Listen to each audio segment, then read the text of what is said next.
keep showing up at my house. Oh, I can't hear you though. Doing?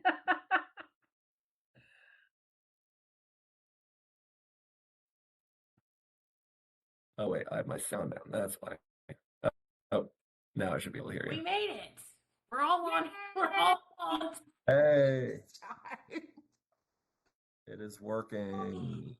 The little things, You right? guys sound really far away, but that's probably my problem. Let me see. Oh.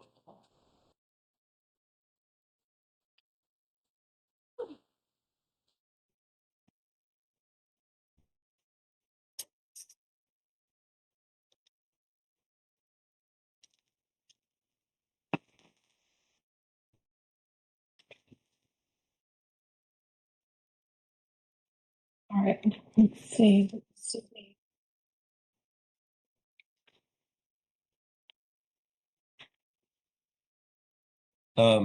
Emily, you can hear me well?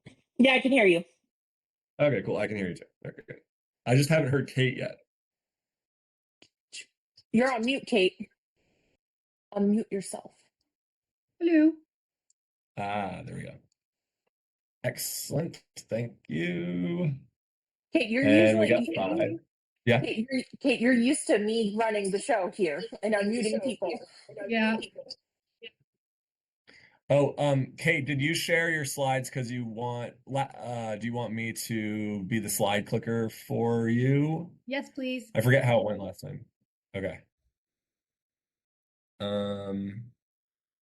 Cool.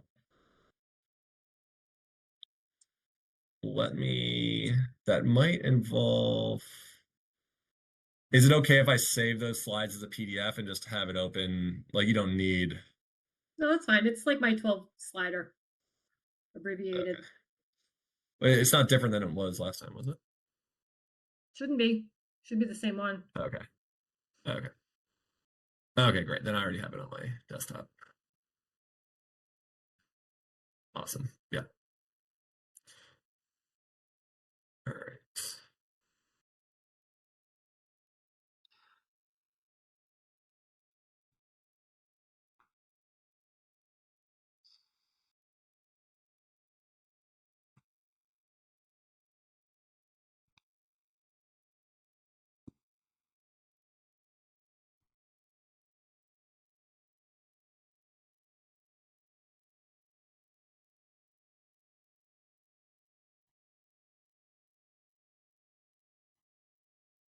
Be right back.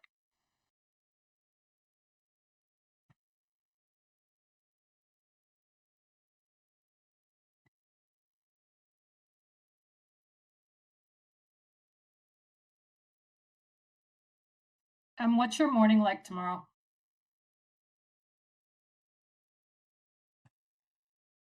Hold on, let me look. Because I have a couple to send you for home first. Okay. Maybe let's do bright-eyed and bushy-tailed in the morning. How bright-eyed? Well, I'm remote tomorrow. Okay. So I'll be on it at 7.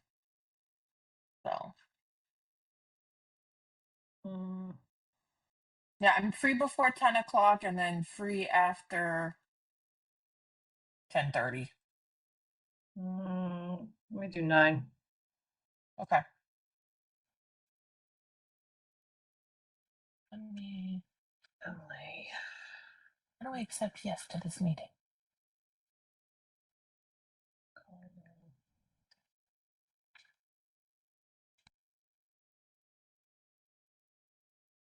We have another 601 deal. Yay.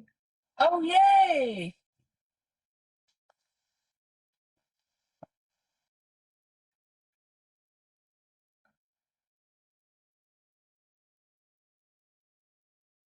What am I missing? Don't name Caldwell.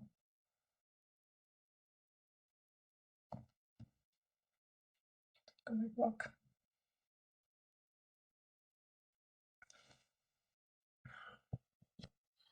So Alex, Em had a pretty good pull through from the last group that attended one of her virtual classes on homebuyer education, one of her free Zoomies. So that was good. She had how many did you have, Em? You had a bunch, didn't you? Like close to like 60, 70 people. And I would say like at least a quarter of them came from the last info session. Oh, good. Great. Yeah, and then a lot of them registered for the August homebuyer class, the 8-hour in person. So they registered for the August one.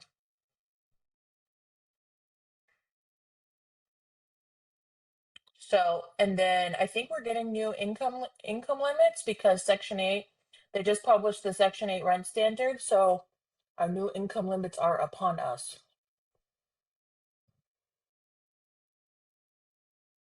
Yes, I heard that those will be coming very soon. Unless the government decides to throw us a curveball, which they did the last couple of years. So.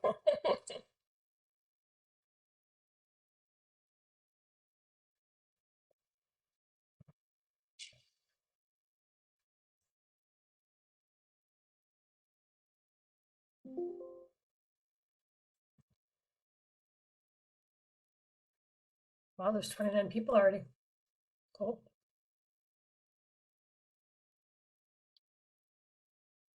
I feel like you're gonna have a good group for this building, Alex. Hope so. Yeah. I No, I get don't see why not. You know, I have a good feeling about it too after the info sessions for 130 Lennox. I think you're gonna do just fine.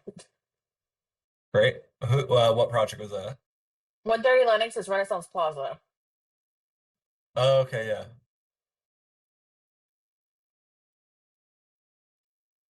Man. Is your like my videos being a little bit or just everything is being a little bit slow in the WebEx, but as long as everyone can hear me, I'm trying to connect my headphones because I think it'll let me hear everybody better. Uh,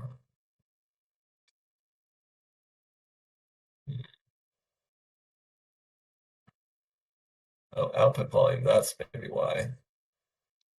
Someone say something now. hi. Better? Hmm. It's still kind of low. I think it's just WebEx.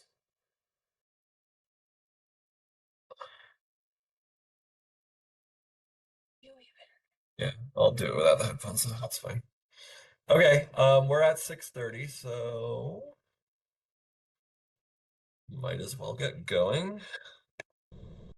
How many people are here? Oh, we have 36 guests. Awesome. Everyone good to get going? Sure. Oh, let's see if screen share works. Yeah, it should. Okay.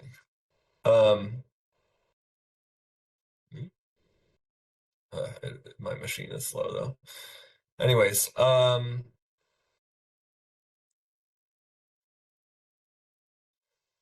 thank you everybody for joining the community seminar for Park Towers HDFC. This is the second and final seminar for the project during the application period. My name is Alex Roche. I'm the Assistant Director of Lending Marketing at the Urban Homesteading Assistance Board, aka UHAB. We're joined by Ashley Zephyr, I believe, and maybe someone else from HPD, and Kate Aldinger from PPAC Private, and Emily McIntosh from the Housing Partnership. The purpose of the seminar, yes, hi Ashley. The purpose of the seminar is information for people who are considering submitting an application, or if you've already applied and just want to learn more about what this housing opportunity is. Come to the right place. I'm going to go through some frequently asked questions about how Housing Connect works, what is on offer, and how to apply, and some details about the building. Before I'll turn it over to Emily to go over the partnerships, homebuyer education courses, and then Kate will speak with some really great information about what the process looks like to get approved for a mortgage. All right. So yeah, this lottery is on Housing Connect right now under the sales tab, because this is a home ownership opportunity. The building is on Riverside Drive in Morningside Heights at 644 Riverside, which is at 142nd Street. It's a great old building, 12 stories. There's an elevator, on-site laundry, and a mail room. And there's 24 units available through this lottery.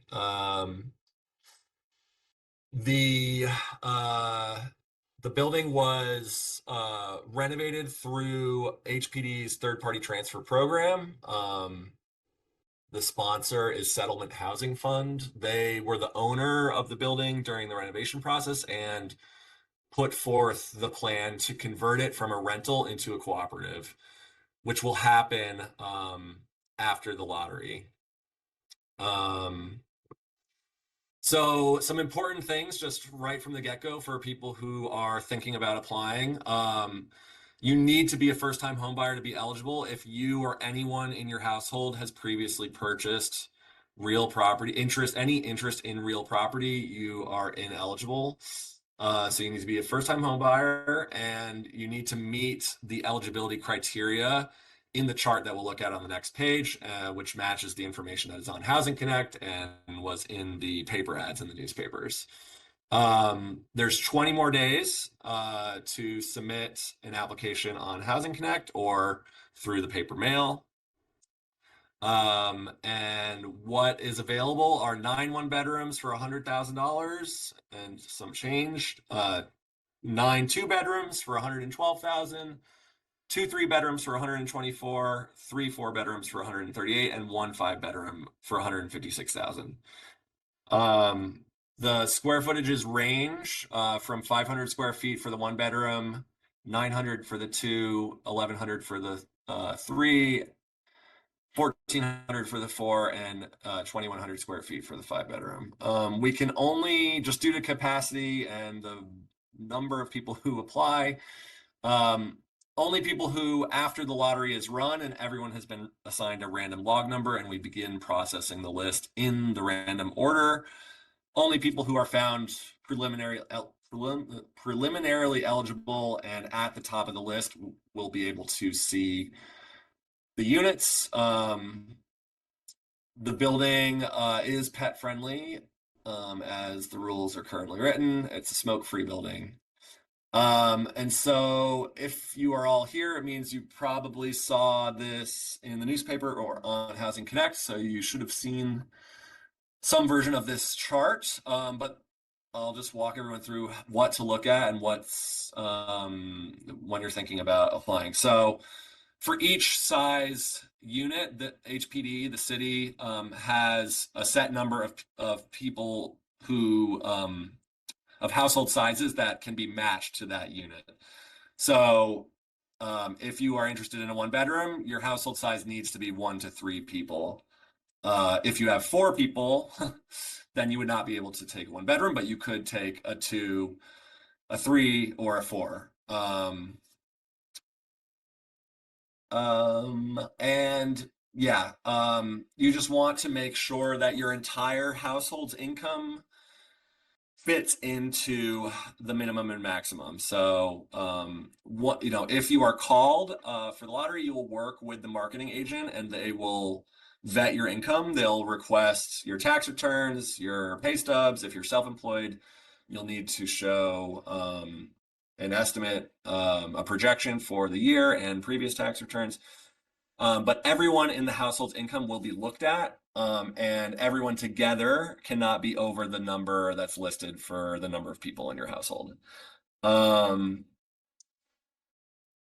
If you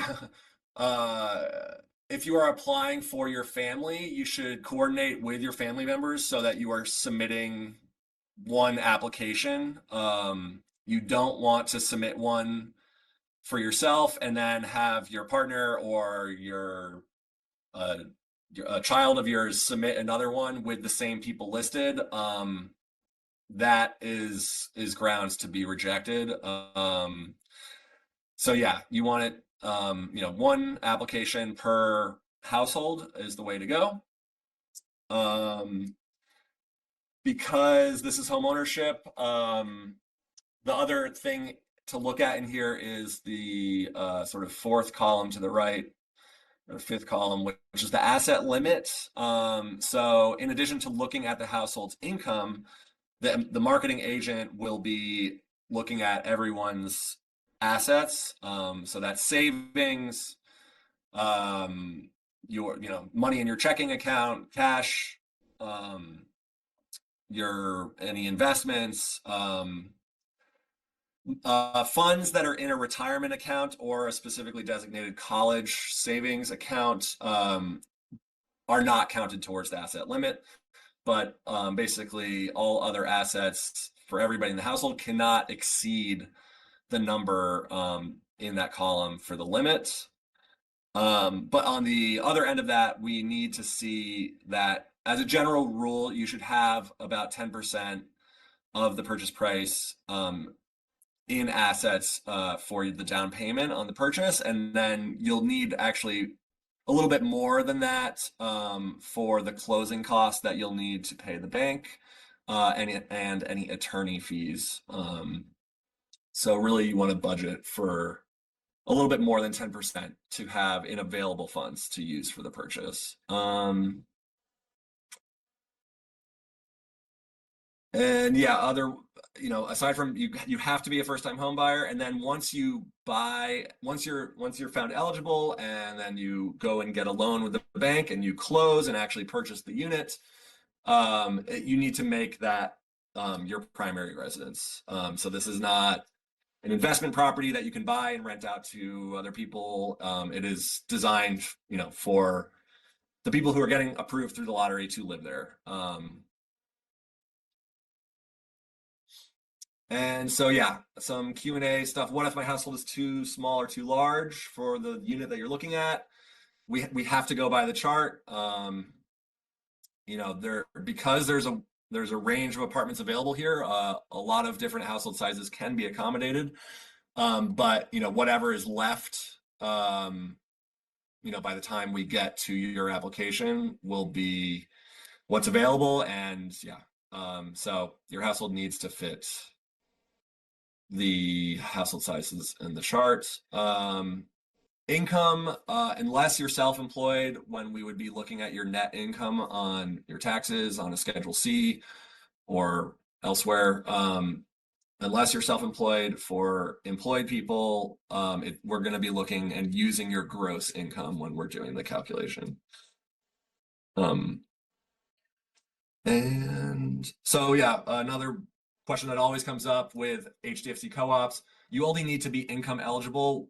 Well, you need to be income eligible now when you purchase.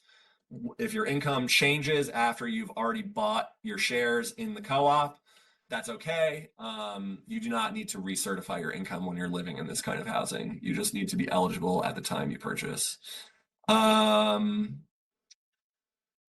a bit more about income. Income is any money that you're regularly receiving through employment, but also not limited to child support, unemployment benefits, Social Security, pension, regularly recurring gifts, which we all wish we had. Yeah, any money that is regularly coming into your checking account is basically considered income. And then assets, would be your savings account, checking account, any investment accounts you have. Oops.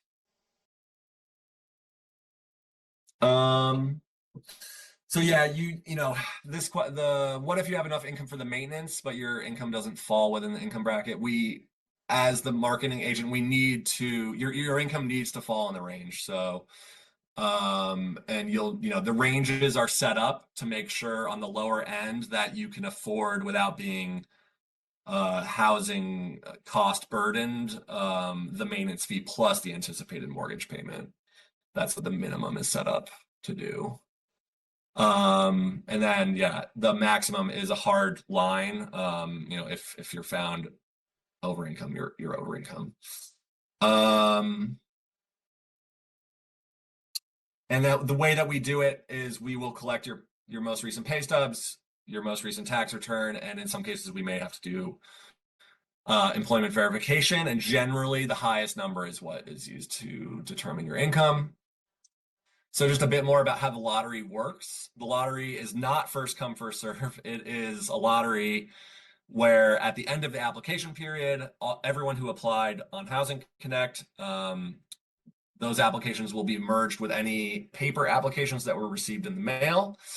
And then the HPD will randomize the entire list, and that is the lottery log list. Everyone will be assigned a unique number starting at 1 and going out to however many people applied. And then the marketing agent will have to work through that list in lottery log number order. There are some project set-asides and preferences. 5% of the units are actually adapted for vision and hearing applicants. So those units will be filled with applicants who have indicated on their application that they have a mobility and or vision and hearing disability, that they also need to show a doctor's letter essentially. And then 20% of the units will be filled through a community board preference. So that's just from the general pool of units that are not units that are adapted for disabilities. We will go through the list, vetting community board applicants first until 20% of the units have been filled, and then we will go to 10% for municipal employee and veterans, which I believe would just be 1 unit or 2 units, and then it'll go to the general pool to fill the remaining. I think that'll be about a dozen or so units will go to the general pool, which does have a New York City resident preference. And then if we get to the end of the New York City residents and the units are still not filled yet, then we would consider non-New York City residents. That's standard for all HPD lotteries, basically. Again, do not submit more than 1 application. Multiple applications will lead to disqualification. And oddly, HPD has this rule where if somehow you submit 2 identical applications, if they're duplicates, the one with the higher log number will be processed and the lower log number will be put aside. But again, it's a coordination issue, and it does come up. I see it all the time where the same person is on multiple applications with different different compositions of household members. So maybe it's, I don't know, somebody's other family member was applying and putting together what they thought the household would be, and then somebody else did the same thing, and it's not the same people. Those are immediately disqualified. So you want to coordinate with anyone else in your family who you think might be using Housing Connect.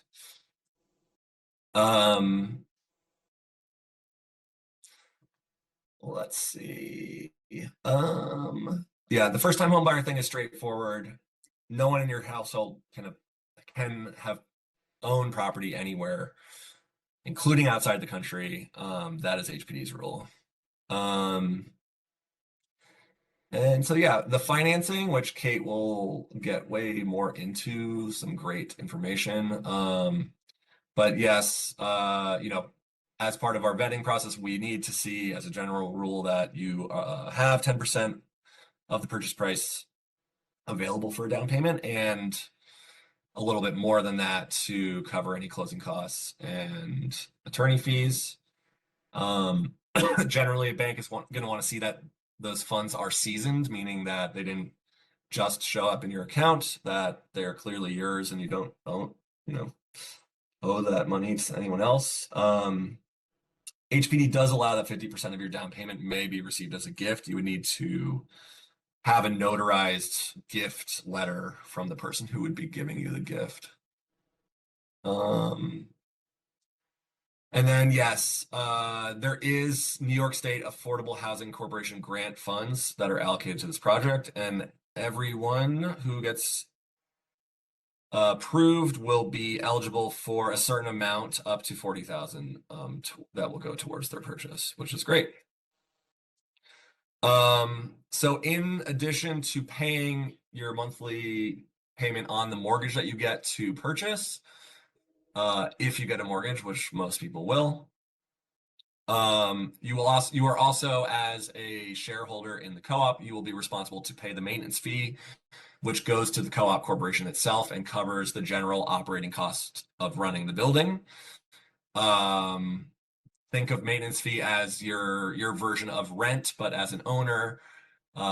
So it's not rent, it's maintenance. It will cover the common utility charges, any repairs or replacement in the common parts of the building. Insurance is a big one. And then, of course, any staff or employees like porters or supers, that all would come from the maintenance fee. The maintenance fee also covers your portion of any property tax, and your heat and hot water. But all the individual owners are responsible for their own electricity and cooking. It says the maintenance does cover cooking gas. So you're responsible for your electric bill and internet and anything else. There is no requirement to live in the unit for any prescribed amount of time. This is just like owning in any other kind of co-op in terms of that, in that sense. You can sell whenever, but you need to follow the guidelines to sell. And the price is restricted. This is set up to be affordable and below market price now and going into the future.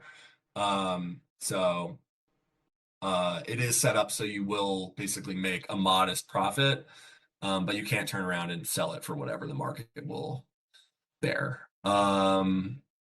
And again, when you buy in, you have to make it your primary residence, which there is a definition that you are there 270 days out of the year. I don't know exactly how that's enforced, but you do need to make it your primary residence. And subletting is allowed according to the co-op's rules. I think mostly sort of, if it's like for military service or something like that, it's obviously allowed. And then if you have to sublet for some other reason, it's allowed, but I believe you're not allowed to do it more than a certain number of months in a 2-year period or in a 5-year period. So it's restricted. Those are the basics, I think, for now. Let's see what questions we have. I saw a bunch flying in. A lot of bathroom questions. Let's see if I can see the chat first. Yeah, lots of bathroom questions, and then also about the building. Do any of the units have 1.5 or 2 bathrooms? Good question. Yes, I think some of the bigger ones do. I can check that in a minute and get back while Emily and Kate are presenting. How many bathrooms? Yeah, I'll look at that. The developer did not provide floor plans, so they would have been online if I had them. Can you reduce the minimum income if you put a bigger deposit down? Yes, you can. The minimum is there to make sure that you are not spending more than 35% of your income basically on the maintenance and mortgage. So a way to lower that mortgage payment would be having a bigger down payment. There are photos on Housing Connect.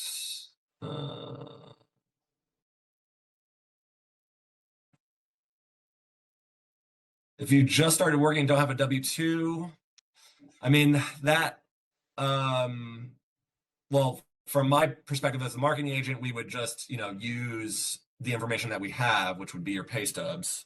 But for the purposes of getting approved for a loan, that's where Kate would maybe be able to fill in how you can, I don't know. It definitely makes it a bit more difficult to get a loan, but I don't think it's impossible when you've just started a job. And if it may depend on your work history before that. I don't know if you want to jump in there, Kate.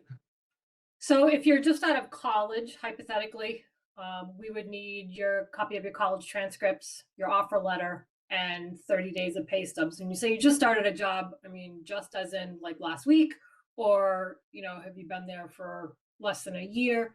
The one thing that, this project will take a while. It's going to take a while to get everybody that wants to buy one of these units kind of organized. So time will be on your side a little bit, but we can look at somebody that's recently graduated. We'd need an offer letter. We'd need the income. We'd have to verify your employment, and then as this process goes on, we will continue to get pay stubs and W-2s as they become available. So you may not be in quite the spot that you think you're in. If you started today, right, then that's a little different, but you will have, time will be on your side a bit with this. Yeah, that's a great point. And yeah, which reminds me to sort of state generally, I mean, anyone who, if you're interested, apply. And if you're not totally sure if you're eligible, but your household size fits the chart and your income basically fits the chart, then definitely apply. Yeah, just because you have a new job or switch jobs, I wouldn't let that hold you back. Like, give yourself a chance by putting your name in the lottery, and then if you get called, it's our job to work with you to see if you're eligible. So do you get to pick the unit? Yes, from what's available at the time that we get to you in the lottery. Pension, IRA, and other retirement counts are not counted towards the asset limit. If a person gets married later, can someone move in? Yes. Once you own the unit, you can live there as you would like. And if your household expands or contracts, that's totally fine. At that point, you own the co-op, and as long as you're using it within the rules of the co-op and you're not, your household size can change. It's fine. Someone asked which apartment type is getting the least applications. It doesn't work like that. I can't. Basically, so if you look at the chart, a household of 3, depending on their income, could be eligible for the 1-bedroom, the 2-bedroom, or the 3-bedroom. So when you go through Housing Connect, you're not selecting which type you want. You will just be processed. When I get to you in the list, I will tell you, if you're a household of 3 and you're only interested in the 3-bedroom and there's no 3-bedrooms left, I can offer you a 2-bedroom if you're interested. So basically it works like that. You're not submitting for a specific unit type. We just offer what you're eligible for at the time we get to you, and from what's available. So that's the next question. Do I select one particular size apartment? No, you just, whatever your household size is, you put your application in. Can you use your voucher towards monthly rent and HOA fees? In theory, yes, although I'm not sure. I can answer this I don't know. question. Kate, do you have experience getting I people can answer to this buy? question. Okay, great. Yeah, go for it, Emily. So it depends on the kind of voucher you have. So if you have a voucher that is administered through HPD or DHCR, it may be eligible for conversion. So you can convert your rental voucher to a homeownership voucher as long as it's administered by one of those 2 entities. If you have a NYCHA voucher or if you're receiving city FEPs, those are not eligible for conversion.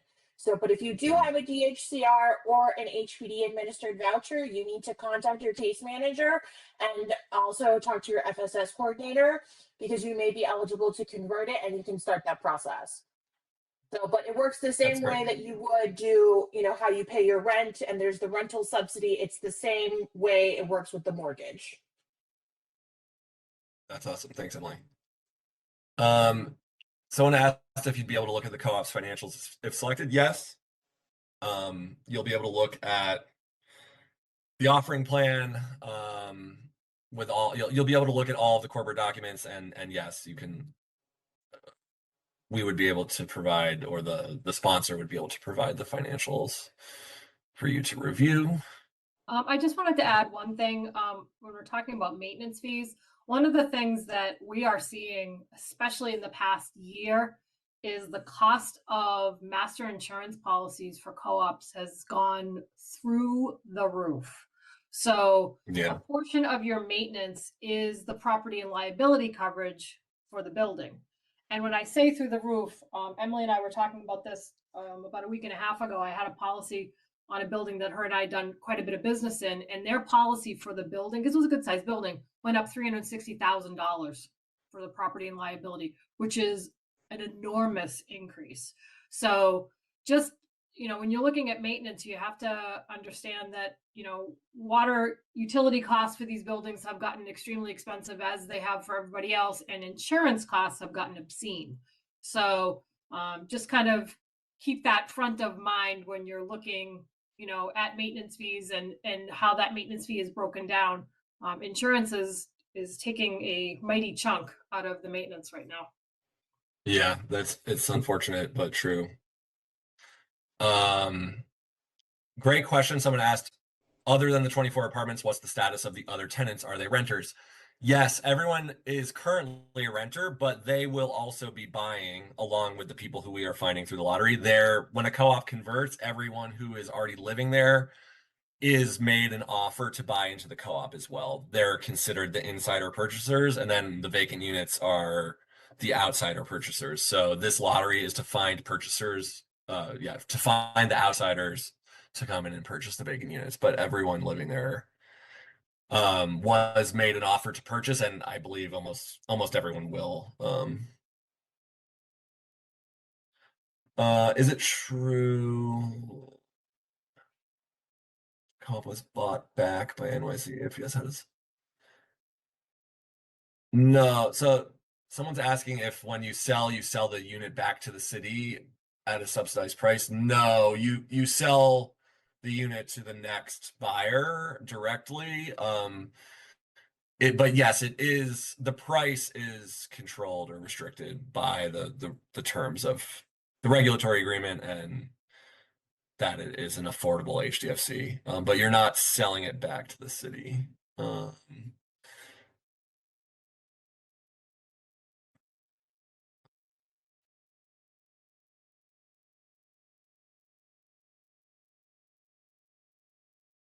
Okay, I would say let's move on to the next part for now. I'm going to look through and try to answer some questions, but just in the name of presenting. Emily, did you have slides?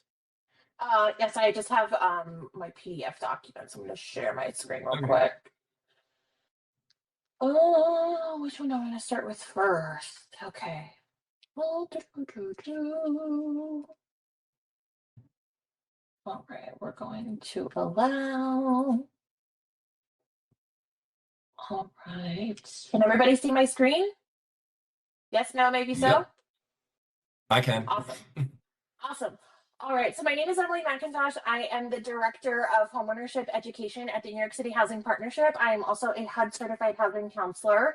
Jay and I go way back. We do a lot of homebuyer education, pre-purchase counseling, and down payment assistance for many, I would probably say thousands of home buyers across New York City and beyond. And so we offer kind of a hybrid setting of services. So we offer HUD approved homebuyer education. So when you get selected for one of these units, one of the requirements will be to complete a homebuyer education course from a HUD approved counseling agency. And your certificate needs to be valid for at least for 12 months. So the homebuyer education course, it basically gets you ready to purchase. We recommend that you get in now to start the home buyer education process, because it'll set you up for while you are going through this process. And as Kate said, we've got some time on this building. It's 11 years in the making of this building, right, Kate? Yes.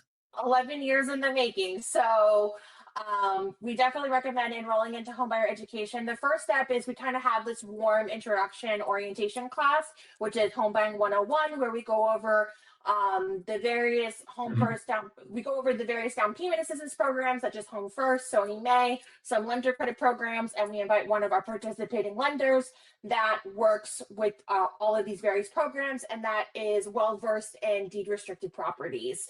Not all lenders can underwrite the loans for these types of properties. I did see people in the chat asking, do we have to find our own lender? No, you do not. There is usually a list of lenders that have already approved the building that can do the loans. However, you do not have to go to them. You can choose your own lender. However, not all lenders can approve these types of buildings, but with all of the restrictions, all of the subsidies, and if you're trying to layer first-time home buyer incentives, you know, you definitely want to take a look to see what the current list is of approved lenders. PPAC, they participate in all of our programs, which is great, along with a few others. So this one here, this flyer here is the orientation class. We have no classes for May. Our next class would be June 6th, and I believe that one is is that a Saturday? It might be a Saturday. And then the next one will be July 11th. If you want to register for the big shebang, which is the 8-hour intensive class, however, it's not really that intensive. Kate and I just came off of doing our May class, and the feedback we got was that it was easy as breathing, is how they described taking our homebuyer education class. It is a full day packed class of, you know, soup to nuts from the entire home buying process. So we really recommend enrolling into that now. That way, you know, as you're going through the motions of this process, you're like, I know what to expect. You know, I'm going to go look at an apartment. I'm going to go into contract. I need to start working with an attorney. You're already going to be ahead of the curve going through this process with the foundation built as well. So it's not just me and my group, it's also, we invite a lender, we invite a real estate attorney, we invite a home inspector. People love the home inspection portion.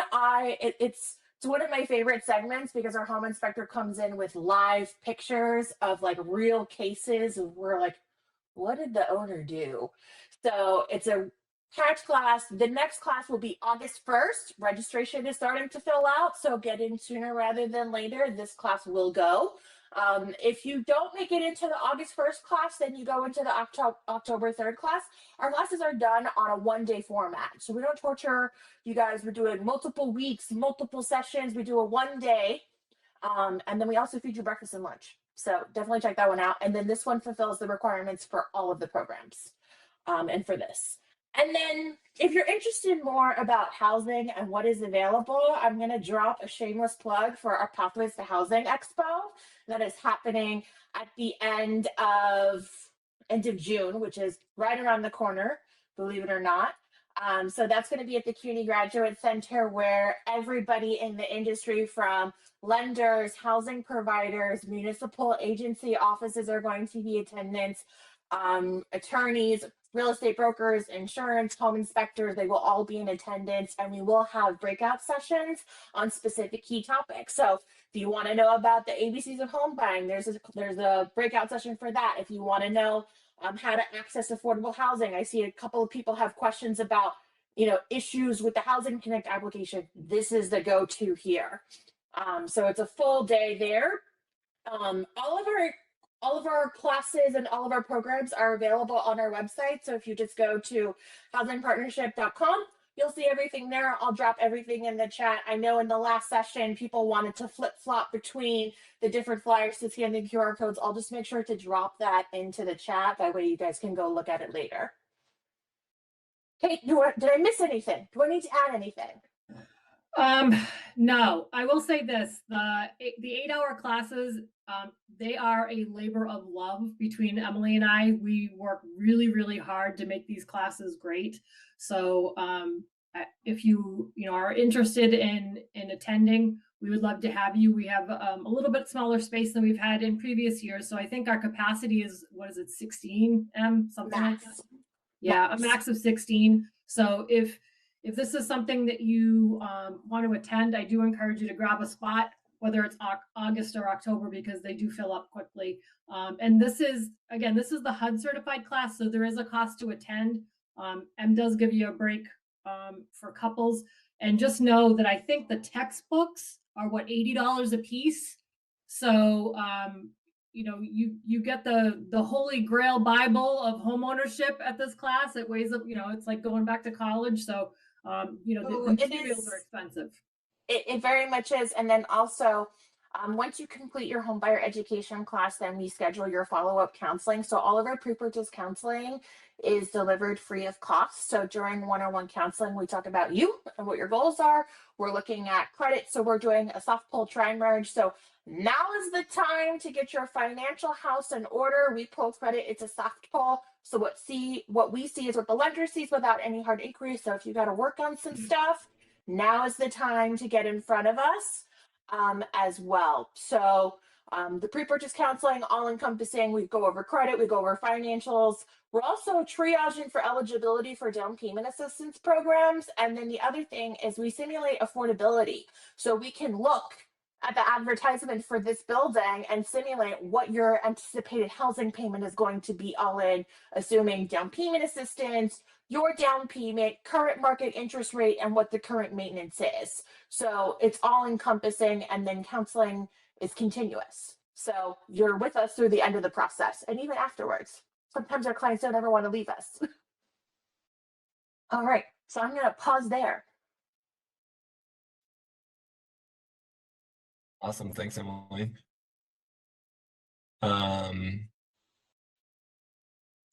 There's no other questions about that. I can bring up your slides, Kate. Okay.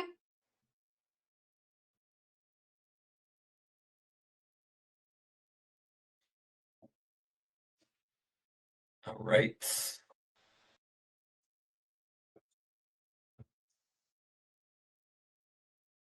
It is working to share my screen. Great. Well, thank you everyone for goes. taking the time out to attend. My name is Kate Aldinger. I am a mortgage loan originator for PPAC Private Bank and Trust. We have a New York location at 300 Park Avenue. And I do a lot of work with UHAB, and I do a lot of work with the housing partnership. So I'm very familiar with the affordable housing model. I've been in affordable housing for, I think this is year 25 for me in New York. So you have a good team here with Alex, Emily, and I on making sure your bases are covered. One of the things that I just wanted to share is, and Emily touched on this, is these buildings are different, and they have some things that make it a little bit tougher to, you know, you can't go to Rocket Mortgage and get a mortgage for, you know, an affordable housing unit, because there's deed restrictions and there's subsidies and there's things that fall outside of that, that is sort of standard conforming lending. It's very New York centric. So, you know, entities like UHAB and the housing partnership will come to certain lenders that understand how to do these loans, and they'll get a short list. So I would encourage you to speak to Alex or get, you know, find out the lenders that are going to be on this project, and to keep those conversations fairly tight, because you don't want to, you know, go to your local credit union in your hometown and wherever you're from and say, I want to do a mortgage here, because they're not going to be able to do it. They're not going to have the loan product to do it. So it's generally a fairly curated list. All right. So so I'm just going to talk a little bit about what we look at for, you know, in terms of a mortgage. And some of the major topics are your credit score, which has a big impact on your pricing, often cases, and whether or not you need mortgage insurance.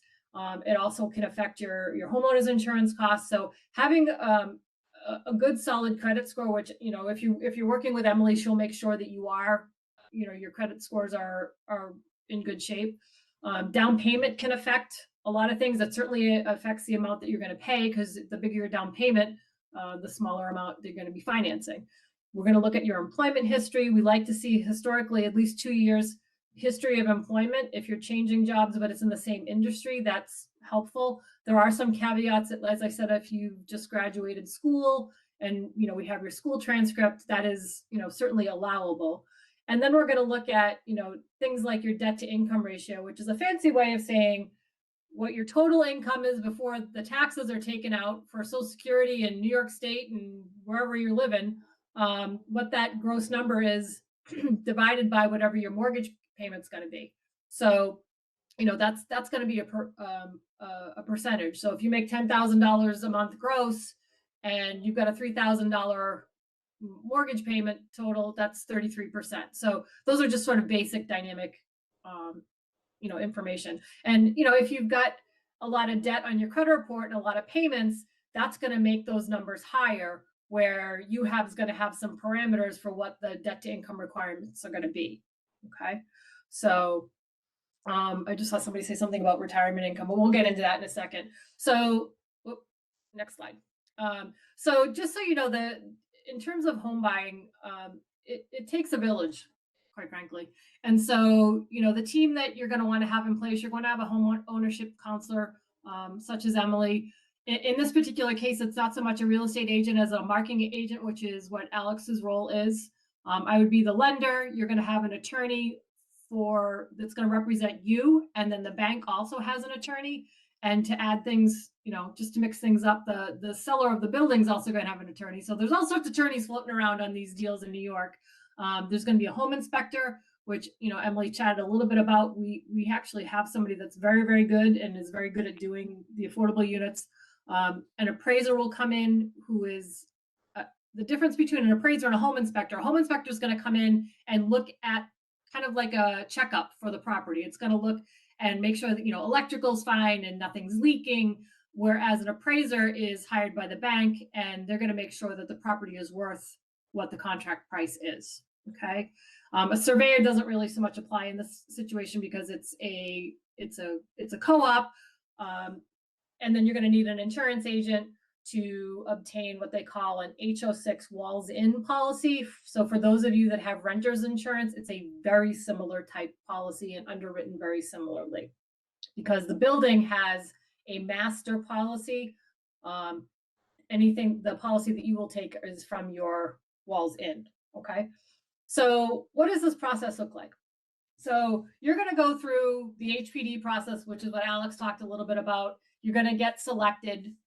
You're going to come to me. We're going to discuss pre-qualification, which we will do one-on-one. I have a link in my email signature that I can send out, and you apply. I'll collect some docs. You know, we'll pull credit, make sure everything's fine, and then Alex at that point in time will, with your pre-qualification, do what he needs to do with HPD to get you approved. And at that point, once you have approval, then you'll engage an attorney. So if you think of this a little bit like a yardstick, the first third of the deal is done between Alex and you getting an attorney. Okay. So once you have a contract that says that you're buying this property and this is how much you put down, your 10% deposit, at that point in time, we'll start the process. So what will happen is I will submit your loan. Your loan will go to our operations team and they will send out your initial loan disclosures, which kind of says you're buying a co-op in New York with a purchase price of this, you're putting this money down. We'll also disclose if you're getting down payment assistance, if you're getting any sort of subsidies from the city. It'll kind of lay it all out. Your loan will be processed. And then when the time is right on this building, we will order the appraisal, because I don't like to order appraisals too soon. So when, you know, the building kind of is going through their process with the city, once we get to a certain point, we will order your appraisal, but your loan will go to an underwriter. It'll be underwritten. You'll get what they call a mortgage commitment, which on your contract will have a date that will say you need to have a mortgage commitment by a certain date. Okay. So the commitment will obviously say that the appraisal wasn't done yet, but we will wait until, you know, it's a little further along. So once we have the appraisal and we know when the building is going to convert, we will discuss locking your interest rate. Our interest rates are good for 120 days, which is nice. It also gives what I like to call an oops factor. So when we get told, oh yeah, it's going to convert no problem. And then if there's any wiggling of that date of when it, something changes with the city, whatever, we know we have 120 days that rate lock is good for. And then what happens is once we have your loan locked, all your verifications of employment and your credit are updated, and then it goes to the closer and they will schedule your closing with all parties. They will with the seller and your attorney, and obviously UHAB will be critical in helping with confirming the closing date. So it's a timeline. And the most important thing that I want you to understand is this is a very linear, one foot in front of the other type of process. I know you feel like you're probably going to hold your breath and get pushed off a cliff. It is not like that at all. So, this is a process that's going to take some time, and there will be, you'll get to a certain point and things come to a complete halt. That doesn't mean that you're not going forward. It just means there's a pause, right? So one thing we will ask you is to make sure that your documents that we are going to ask for, you keep them current. And if you're doing any sort of down payment assistance with Emily, you're going to have to submit updated pay stubs and bank statements as you get them. You're going to have to do the same for me. If we get to the end of the year and W-2s come out, we're going to need those. So we just ask that you keep everything sort of fresh in your file. Okay. Next slide. So this is a good one to take a picture of because this is sort of standard fare of things that we will ask for. So we're going to ask for pay stubs. I generally ask for 60 days up front on these, and just know that a pay stub is only good for so many days, and then we have to get additional ones because they expire. So please don't get annoyed that, I have to send pay stubs again. Just know that everything has an expiration date. Okay, so we'll need pay stubs, we'll need 2 years W-2s, we'll need, if you're self-employed, we'll need 1099s from all sources. We'll need, there's that typo fixed. We'll need 2 years of tax returns, all schedules. So that means we need the entire federal return. We don't need the state, but make sure we have all those pages. If you are somebody that receives any sort of bonus or overtime, we take a 2-year average on that. So I will collect the last pay stub from the last 2 years, and then we average that out. If you receive any sort of Social Security, disability, or any sort of other benefits like VA benefits, we can use it. As long as we can document it, we can use it. Alimony and child support. Child support is it's super important. It has to be court ordered. It can't be a verbal agreement, and we have to have the separation agreement and the child support agreement. So if you're getting alimony and you're using that money to qualify, that's fine. But if you're getting child support and it's inconsistent and it's not court ordered, we can't use it. Okay. If you are lucky enough to get any sort of trust income, we need the terms and conditions of the trust, and obviously, to have an understanding of how much money you're getting, whether it's monthly or annually, how those funds are sent out. For anyone that gets any sort of housing allowance, I know for a while I was on a run of pastors up in Harlem. They all got like a parsonage allowance. So if you have that, that's all on a W-2 or on a pay stub, and that's fine as long as we can document it. And then this rental income is more if you were buying a multifamily, but it is completely fine. If you're getting anything from your employer, you are welcome to use it. This is a great slide. This kudos to Emily for making the slide about 3 years ago for me for a presentation. So these are all the various and different types of assets that are acceptable. If we can document it, we can use it. So we can use things like checking accounts, any sort of savings accounts, traditional high yield savings. If you have a money market account, CDs once they've matured, any sort of mutual funds, brokerage stocks, bonds, all completely fine. Oops, where'd you go? Oh, there we go. The one caveat I will say, if you're going to touch your money that's tied up in a retirement account, you're going to have to do a little homework, because no retirement account is cut from the same cloth, right? They're all different. You're going to have to get in touch with your benefits person and find out what the terms and conditions of withdrawal are. You may have an opportunity to do what they call a hardship withdrawal, which basically means you take one lump sum out and you pay the taxes. You kind of take it on the chin when you're with your accountant the following year. Oftentimes they're going to try to convince you to take out some sort of 401k loan, just remember that those are taken out pre-tax. So if you get $2,500 a month pre-tax, bi-weekly, and you take out a $400 a month, a $400 pay period 401k loan, just know your net take home is going to go down a lot. So if you have multiple retirement accounts, definitely talk to both benefits providers and get a real sense of, what the interest rate is, and also, mess around with your payment terms. Like if I took it out for 7 years or 8 years, and see what is the most agreeable. There's going to be a tipping point interest rate if you do a loan between 5 to 8 years, that one of them is going to work for you and another one's going to just offend you. So you got to kind of figure it out. But in a perfect world, if you can do a hardship withdrawal, it's less mess and we're not adding extra debt into your loan. Gift funds are completely fine, but they have to be documented and it has to come from an acceptable source. So when we say an acceptable source, it has to be a logical person in your life. And there is a list on the Fannie Mae guidelines, parent, grandparent, step-parent, brother, uncle,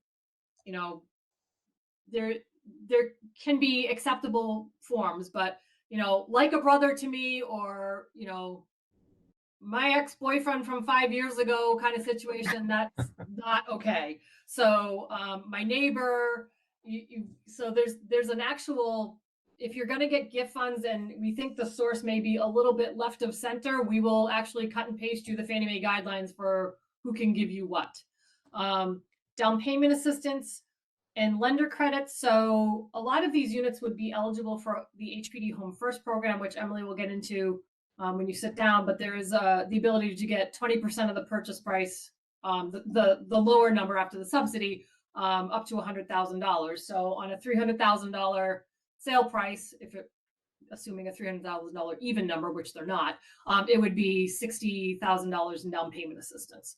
PPAC offers $2,500 in closing cost credits on our affordable products. So that gets layered in at the same time. So if you're splitting, down payment assistance funds between down payment and closing costs, we can kind of sweeten the kitty a little bit with the $2,500 from PPAC.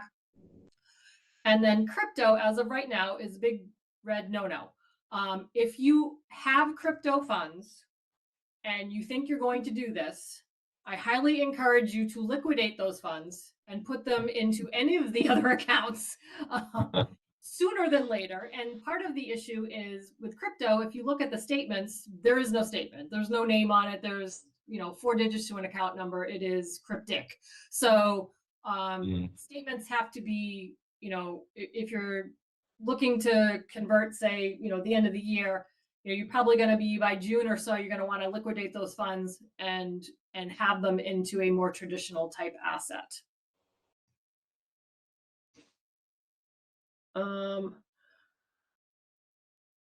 So this is a slide that you can take a picture of so we can kind of understand the components of what they're looking for. But in housing, there's what they call a front end ratio and a back end ratio. So the front end ratio for debt to income is your gross income, which is the pre-tax number. So if you have $100,000 year salary, or in this case, $120,000 salary, you would divide by 12, that's $10,000 a month, right? So it's your mortgage payment divided into the gross is your front ratio. Now, the back ratio takes into consideration whatever debt payments are sitting on your credit report. And when I say debt payments, I mean minimum payments. So if you have a credit card that, when we pull credit and it says $35 a month and you say, well, I pay $300, we're going to use 35. So when your front ratio and your back ratio are close together or the same, that means you have no debt. When you have a front ratio that's, say, 35 and a back ratio that's 50, you've got a lot of credit card debt or student loans or stuff to pay down. So in this particular example, we just took an example of a $350,000 purchase price. Somebody put 10% down. They were going to finance $315,000, and their total mortgage payment, you can see here, was $2,679.54. So in this scenario, the person makes $120,000 a year. You divide by 12, that's $10,000. and they had $850 in combined debt. That could be student loans, it could be a car payment, it could be credit cards, it could be all of the above, but a total number when we pull credit of $850. So to understand front and back ratio, the mortgage payment, which is $2,679, you divide by the monthly income of $10,000. This person's front end ratio is 27%. Okay, and then we have to factor in the $850 a month in debt. You take the mortgage payment of $2,679 plus $850 and divide by 10,000. That number gives you 35%. So in this particular situation, 27 over 35 is someone that's living pretty responsibly and can afford this $350,000 purchase. However, if this number from 850 was more like 2,000, it'd be a different conversation. Okay. Next slide. Svi?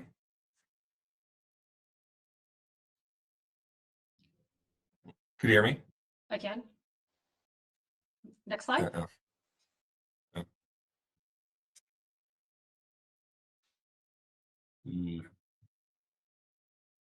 Sorry. It's okay. Wait, can you hear me now? I can.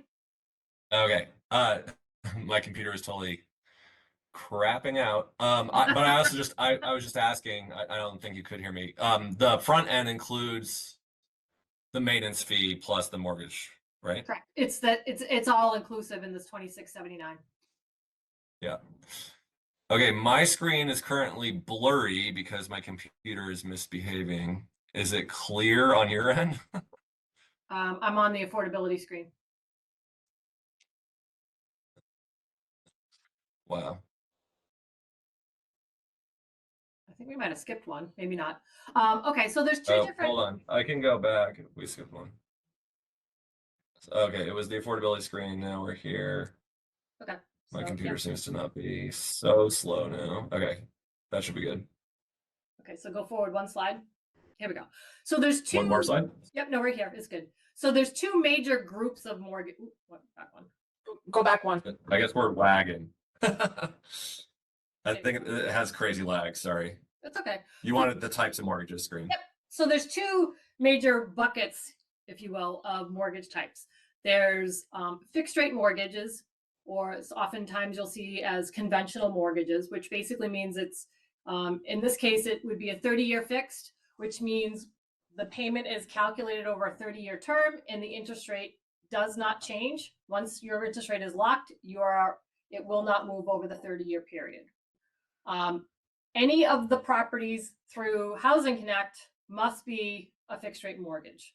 More than likely, based on the income chart, you're going to qualify on a 30-year fixed, unless you're putting a huge down payment to qualify for 15. And, you know, a 15-year mortgage is, you know, about 4 years ago, they were giving them away for free. And now the interest rates on 15-year are not as attractive as they once were. So the 30-year fixed is definitely the most consistent way to go forward. The other term is an adjustable rate mortgage, which means that your payment is still calculated over that same 30-year term, but the interest rate is set for a set period of time. So oftentimes the interest rate will be fixed for 5 years, 7 years, or 10 years. Now, we're not allowed to do them, but there is a difference. Oftentimes folks that are looking at adjustable rate mortgages, you know, may not be staying in the area that long. Oftentimes folks that are maybe getting a studio apartment and saying, this is a 5-year plan for me. You know, I will be making more money. I'd like to get something bigger. Then, you know, there could be a significant difference in interest rate. Luckily, we've got a very good affordable product with a reduced interest rate. Okay, next. Okay, so pre-qualifications, they're offered for purchases or refinances. We do this particular product we'd be doing for you folks would be for an owner occupied, but we can do single family homes up to 97% of the purchase price. We also have the ability to do 2 to 4 family homes and financing up to 95% of the purchase price, whichever is less. If you were interested in an investment property, we do have programs for that 1 to 4 family, finance up to 80% of the purchase price. If you put less than 20% down outside of our affordable product, you would required to take out a mortgage insurance product, but that's really not going to be relevant as it relates to the real estate that we're talking about tonight. So, and there's no cost for these pre-qualifications. Oh, I see my boss is on. Mara, you want to unmute?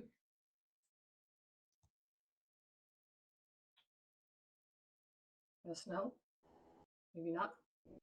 Okay, so this is our affordable housing product. So it is eligible in New York and New Jersey, in the following counties. Oh, I'm here, Kate. Oh, you want to jump in and do this one? Sure. And sorry about that. Good evening, everyone. So my name is Amaro. I'm with PPAC Private Bank and Trust. I've been here for about 11 years, and I'm glad to be here and and go over our programs. As Kate mentioned, we have an affordable product for these type of projects. So our affordable program, it's based in our assessment area, which is Essex, Hudson, Hutton, Middlesex, Morris, Somerset, and Union counties, and New York County, Bronx, Queens, Kings, and Richmond counties. Grants are allowed, meaning that we will, with our program, you can get as many grants as you may qualify for. So if you get 2 or 3 grants, and you put down 3% of your own funds, whether it's towards closing costs or down payment, you qualify for this program. Mortgage insurance is not required, which is, it's a great feature for this product. You'll save a few dollars on a monthly basis. This is for owner occupied only. So meaning that if you have any co-borrowers that are going to go on the loan with you, they must occupy the property. The minimum credit score is 660. If you have a 620 credit score, we will charge PMI. But in a lot of these cases with these projects, if you get a grant and you're putting down 20% based on the grant and your down payment, most likely you will not need PMI even with a 620 credit score. If you purchase it 1 2 units, it's 5% down. 3% must come from your own funds, meaning that whether it's towards closing costs or for your down payment, everything else could be a gift. And 3 to 4 units, it's 10% down payment, and home buyer education may be required. Our program is based on income, and that's our number one factor. So as you can see, Somerset and Middlesex County, it's a 171, 240. Moores, Union, Hutton, and Essex. This is all in New Jersey, 165. And then New York counties are 129, 240. So this is the max income that is allowed. And the way we calculate income is different than from a lot of the grant or other programs. We go by the borrower who's applying for the mortgage. So if you have a household with the husband and wife are working and they make $200,000, and the husband and the wife make 100, and they qualify based on their income to carry that debt, you will qualify for our program. You may not qualify for certain other grants and so forth, but for our program, you would qualify. And these income limits are in the low to mod income census tract, and also the over 50% minority majority. So one thing just to clarify, when we talk about PMI, Alex mentioned before that there is AHC funds on this project, and generally AHC is somewhere between $32,500 and $40,000, depending how the tree shakes out, if you will. So what happens is that $40,000 we actually commingle with your 10%. So this is kind of where we get to the math works in your favor. Oftentimes, you're not going to need PMI because we're showing, say if it's $40,000, oftentimes you're at somewhere around 73 to 77% loan to value. So you wouldn't have to pay PMI anyway if your credit score was lower. So it's kind of a nice advantage of the AHC, the way it has to be layered into the loan, that in most cases, you're not having to tangle with MI. And then if we have the grant, then it's even better because Right. Kate and I are amazing at doing these programs. We have had borrowers purchase with lottery properties and even market purchasers come to the closing table with no money. So it can be done. Yes. So we had a number of purchasers that were in lottery buildings that took multiple years to get through the process. They came to the closing table with no money at all, except for what they put down. And I think they just had to pay for legal fees. And then I just had a round of buyers that closed at one of our developments. They're coming to the closing table with closing costs of under $1,000. So if you strategize accordingly, it can work in your favor. Yep. Absolutely. And we also, with our program, we give back 2,500 for closing costs. So that's another, a few dollars to add towards your closing and use the other funds for down payment and so forth. We also participate in the Federal Home Loan Bank DREAM program, the DREAM Plus and Wealth Builder. We have a few grants still available. Most of our grants are $10,000, which you can use towards down payment or closing costs.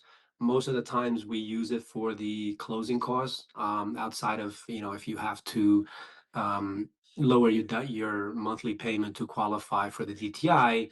But other than that, we'll try to use those funds for closing costs. The borrower must meet home buyer dream eligibility requirements. Home buyer education is required anywhere in New Jersey, New York. This is pretty much the same program as the one we offer, except we give you $10,000 toward the grant. Down payment is the same. The funds pretty much 5% down, 3% of your own funds.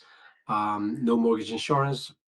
And the income limits. So the income limits here are different than our income limits, right? So as I mentioned before, we have our own income limits.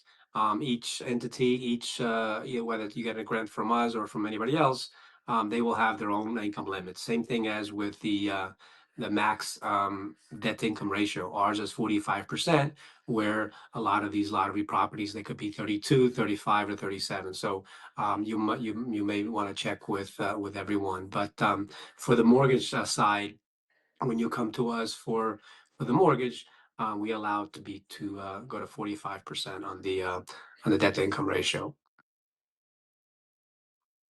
So one nice thing about the FHLB is they're really quick. We submit the package electronically, and it's a pretty quick turn time. We've had them approved in as little as a week and as much as like 3 weeks, 3.5 weeks. The other thing, 2 to 3 days now. Like the last couple have been like 2 to 3 days, so it's pretty quick. Yeah. The month of July gets tough because most of those guys are on vacation, but for the most part, it's they're on the ball.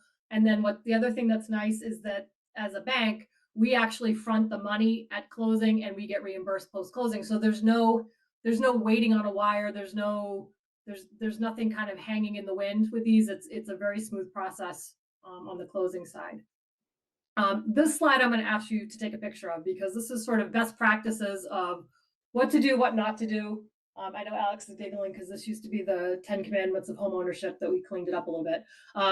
But basically, you're going to want to get pre-approved or pre-qualified. In this particular case, by a lender that Alex has had this building vetted by. So try to, have conversations with Alex about, what lenders have approved this project so that you're not having everybody in the world pull your credit and only to find out that none of them can do the project. So make sure you go through that process. You want to work with a home buying professional such as Emily to make sure your credit's organized. And if you're eligible for any down payment assistance programs, she'll make sure that she understand, you understand what's going on with your credit, and also that you have a savings plan that's going to get you to the closing table. You're going to want to have a paper trail for funds coming in and out of your account. And this one, I'm going to put a big old asterisk next to it. If you are a Venmo, Cash App aholic, do not do any of it. Yeah, if you get lots of cash deposits, you can pay whoever you want. But if you're getting, 300 from this one and 400 from that one, and there's all kinds of deposits, I'm going to ask you to curb that behavior or just put money in another checking account that has nothing to do with the mortgage, and you can cash out your brains out. We don't care. We just don't want to have 15 letters of explanation for pages of Cash App deposits. It's a nightmare. So try to be very smart about that stuff. Also, no ATM cash deposits. If somebody's going to give you money, it has to be a check.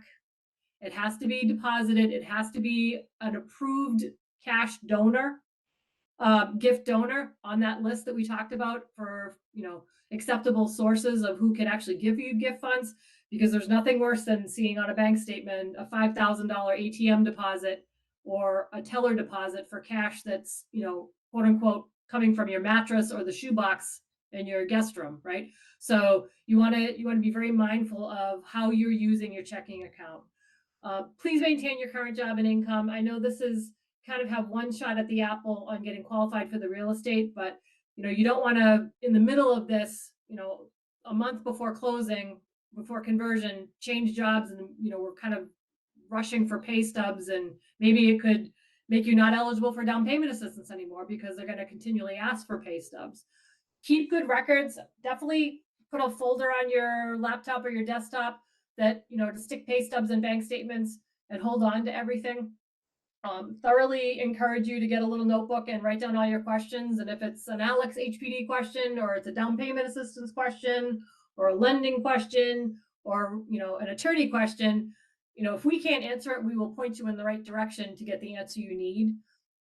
Keep lines of communication open. So if we reach out to you and email you and say, hey, we need this or this, please don't ignore us.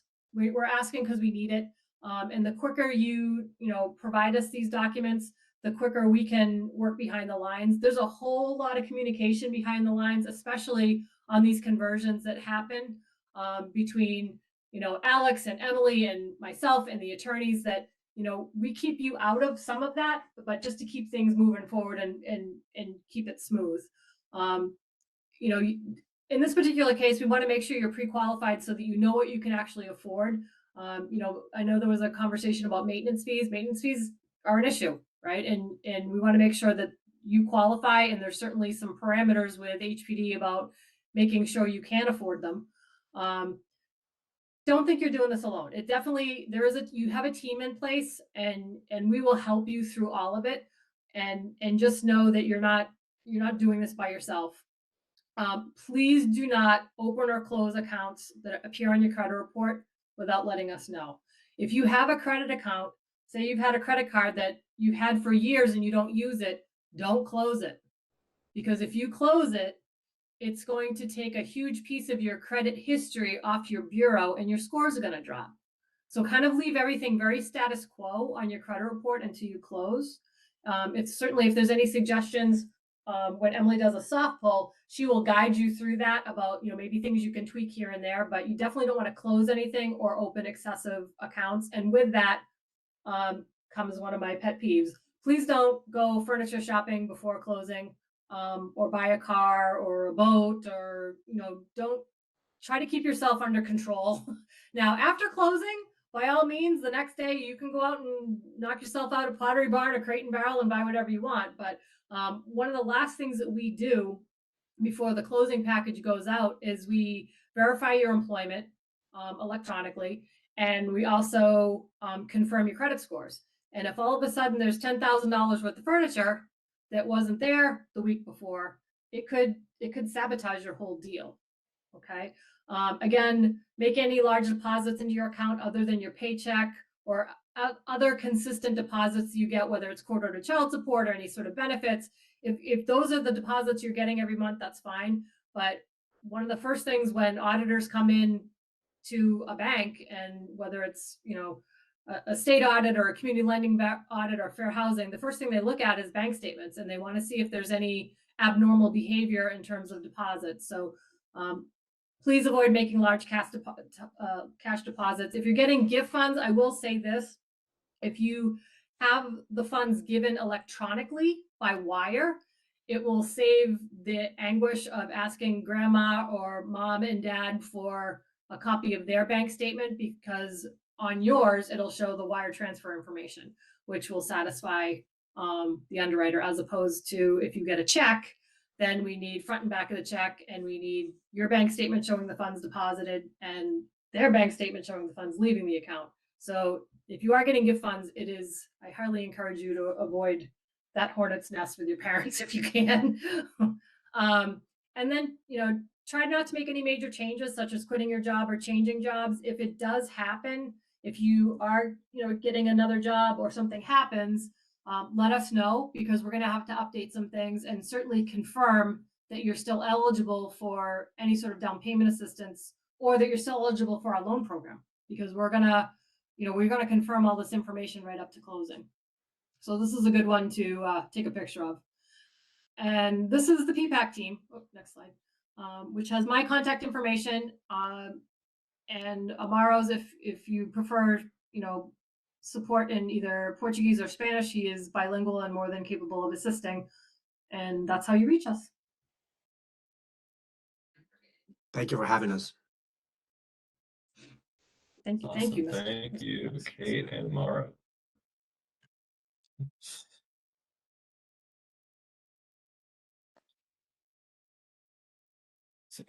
My computer. All right. I'll stop sharing, which maybe I was answering questions in the chat, but then people said that the little boxes were blocking the slides and my computer was being very, very slow. So I was just trying to not touch anything for the last 20 or 30. So let's see. And my computer's still being very, okay, not great.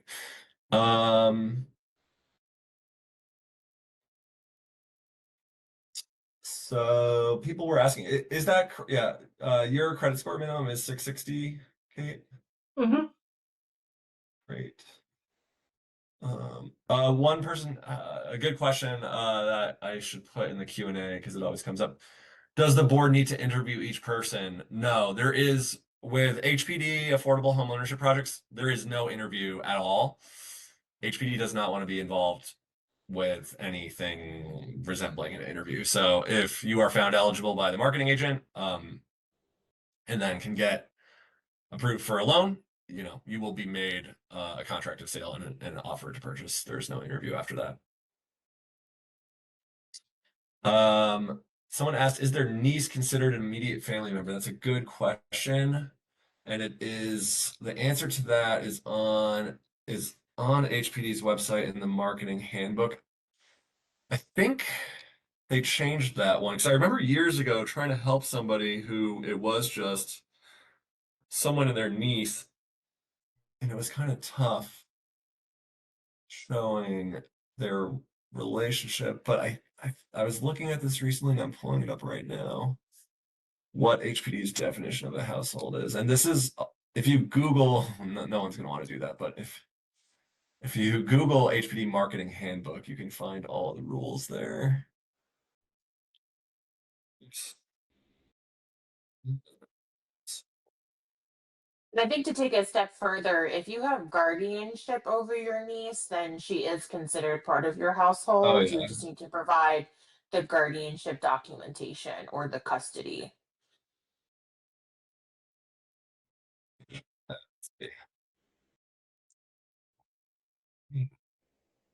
Yeah, I think qualification as a household. Immediate family members. Oh, yeah. Is anyone and their grandparent, parent, co-parent, guardian, child, dependent, grandchild, sibling, spouse, domestic partner, and any of their respective grandparents, parents, guardians, children. So yeah, a niece is an immediate family member because then, yeah, it says it would be your sibling and then their children. So yeah.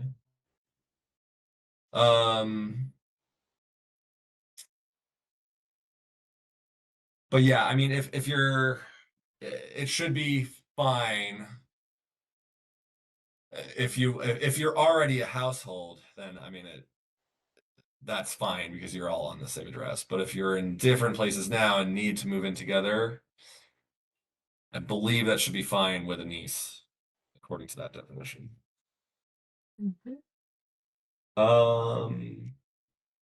It looks like, thanks, Emily, for responding to a lot of the questions. Someone was asking if like everyone in the household needs to be in the mortgage. It doesn't work like that. As Mara was saying, you know, their income limit for the mortgage applicant is their number, and yeah, it would just be, I mean, for a mortgage, it's going to be an individual or maybe a couple, basically, or a person and a co-borrower, but you never have more than two people, so it's definitely not the entire household listed on the mortgage.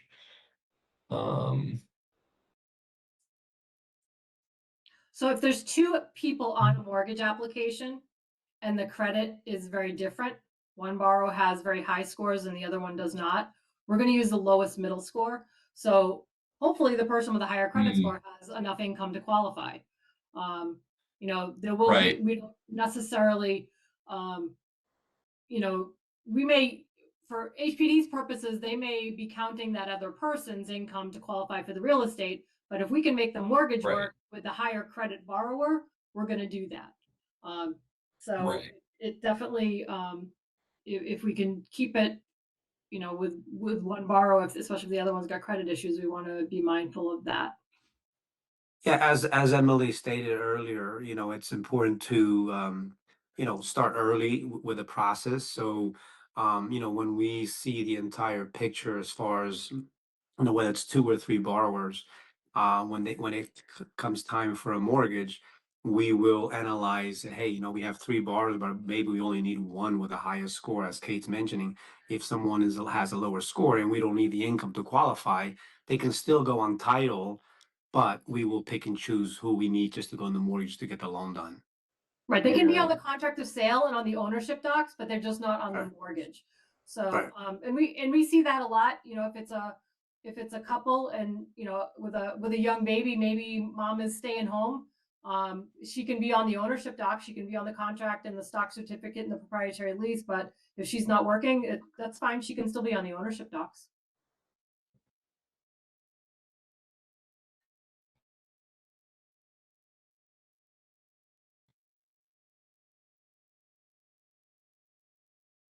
Yeah, someone was saying that they were having trouble with the community board.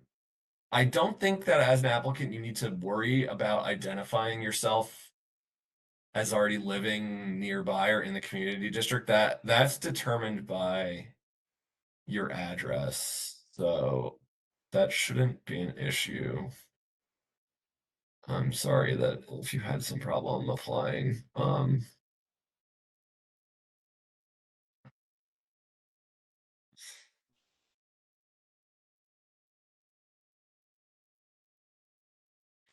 Someone asked if now is a good time to get pre-approved if they already applied. I mean,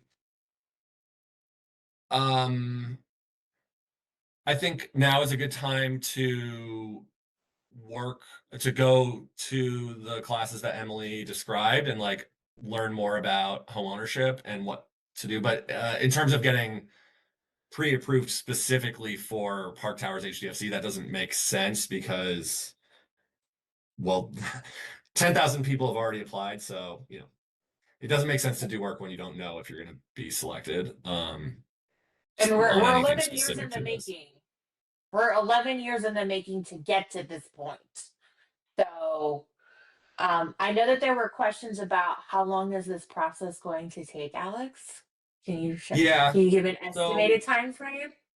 Right. We will be you will know if you will be hearing if you are selected. So the deadline is May 26th, and then I won't have the list from HPD until about 3 weeks after that. So towards the end of June and then into July is when we will be working with the top of the list, essentially. And then yeah, it will take to get 24 buyers, it will take us several months. So through the end of the year, basically, and maybe into the next year. Yeah, I mean, we don't you will see what your log number is once the lottery is conducted. And all you can do is wait to hear from us. So one quick point is if you get connected on the counseling side, when Emily pulls your credit, it's considered a soft pull, so it's not a hard inquiry. So if there's some stuff going on credit wise, it's not going to appear on your credit bureau as a hard inquiry. So um, I wouldn't be intimidated by starting the process with her to kind of figure out where you are and what you'd be eligible for so that you're kind of queued up and aware of what's going on. It also will give you a couple of months to, if something needs to get paid down or paid off, to, work on getting your scores to come up. Alex is going to have his hands full getting through 10,000 applications. That's no easy task.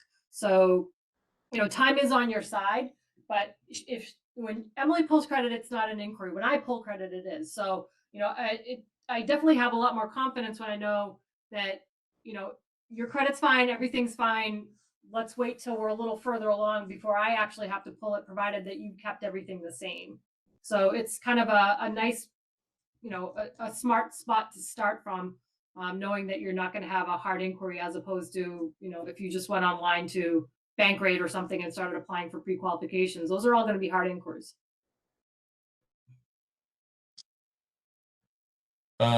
Stephanie, hopefully Ashley is on this call, and if Ashley could look into this question about the community board question on the Housing Connect application. I'm not I don't see that through my like admin side, so I don't know what that part of it actually looks like. So maybe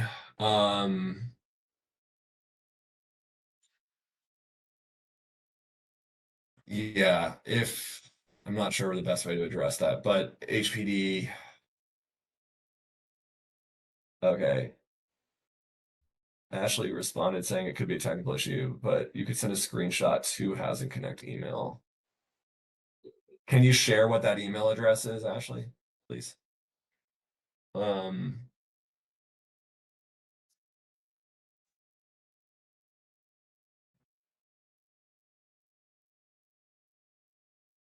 Someone was asking, when you say early, do you mean when you apply the lottery? When you apply the lottery does not affect anything. That's the point of the lottery. It will be randomized.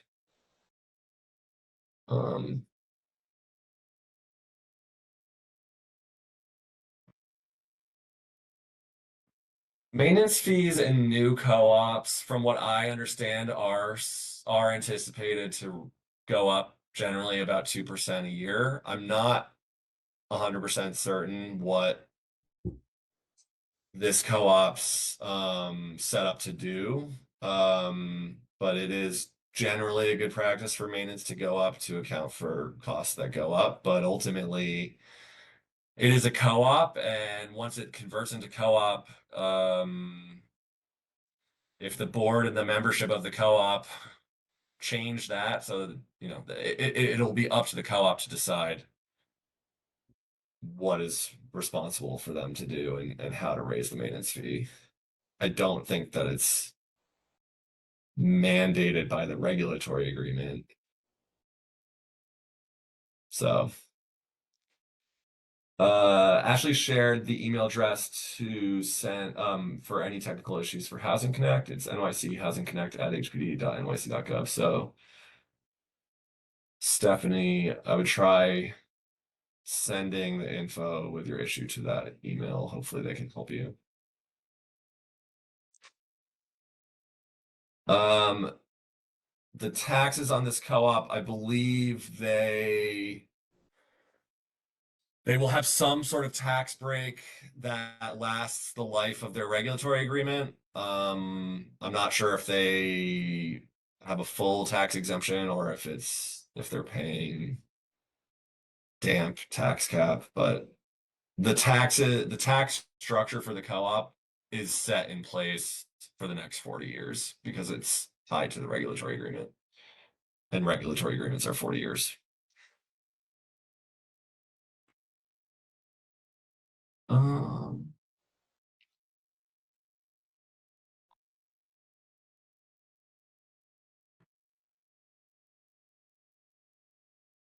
I checked on the bathrooms. From the information I have, 1, 2, and 3 bedrooms all are 1 bath.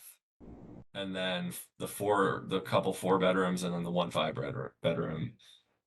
The 4 bedrooms are actually listed as 1.5 baths. I don't know if that's true, actually. I haven't seen all the units, but that's what it says on the list.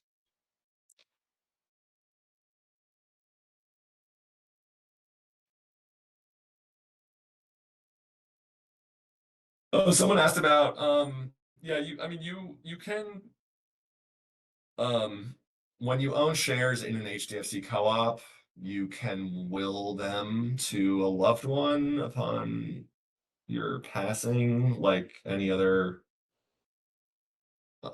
sort of asset or real estate. So, and then if that person who inherits the shares doesn't already live there, I believe they would need to be income eligible to move in. But if they're not, they would be able to sell the shares and benefit from you passing them to them in that way.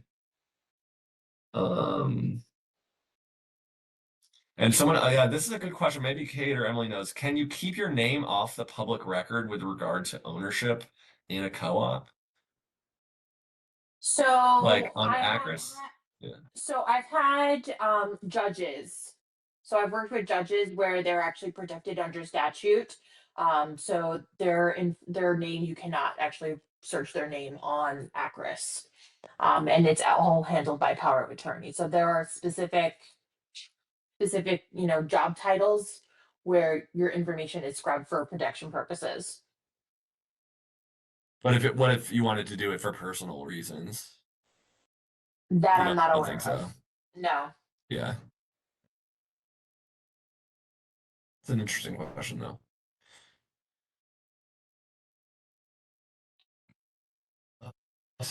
Yeah, I think there's some caveats for law enforcement too.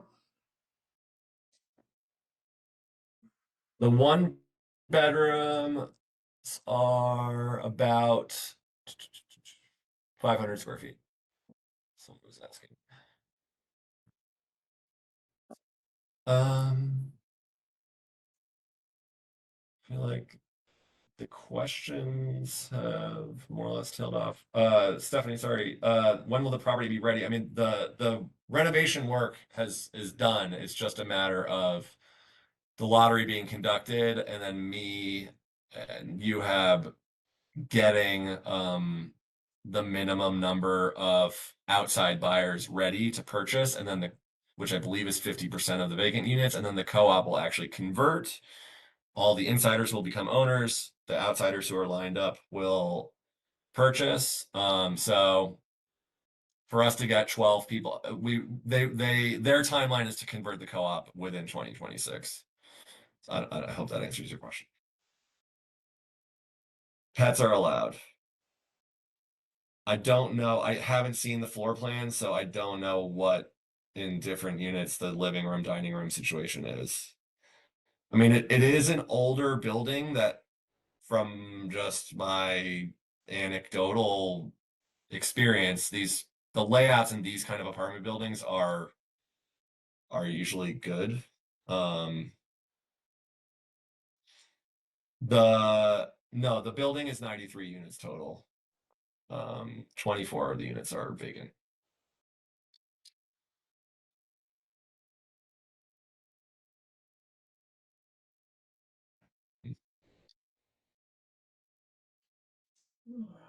All right, everybody. Thank you so much. Kate, Emily, Amara, Ashley. I don't know how many elevators. I was in the lobby and I didn't take it. There's at least 1, maybe 2. Yeah. Thanks everybody for joining. Hopefully this was useful and informative. Fingers crossed, it's a lottery. At least 10,000 people have applied. That's not to discourage anyone from applying. Please put your name in on Housing Connect. That is just the state of things in New York City. And the cream rises to the top with these lotteries. I mean, you'd be amazed how many folks apply for these that are, you know, not working or don't have any savings or anything. So if you're That kind is of true. an organized adult, let's just call it that, that, you know, has a good job and you've got decent credit and you've got some money saved, you should throw your hat in the ring. Because Oh, you know, yeah. sometimes I And look at some of these log numbers and you're like, you got to be kidding me. And this is like well, the as the person who has to sift through it, a large percentage of applicants are immediately ineligible because the system will try to prevent you from applying if your self-reported income doesn't fall within the band, but it cannot prevent you from applying. So some people, I think, are going in and applying to every single thing, even though there's no chance that they're eligible, which is their right. But yes, although 10,000 people have applied, I mean, easily 50% of them might not be eligible. So that does make the ratio a little bit, or your odds a little bit better. Mhm. All right, thanks everybody, and good night. Thank you, everyone. Thank you. Thank you. Bye. Bye.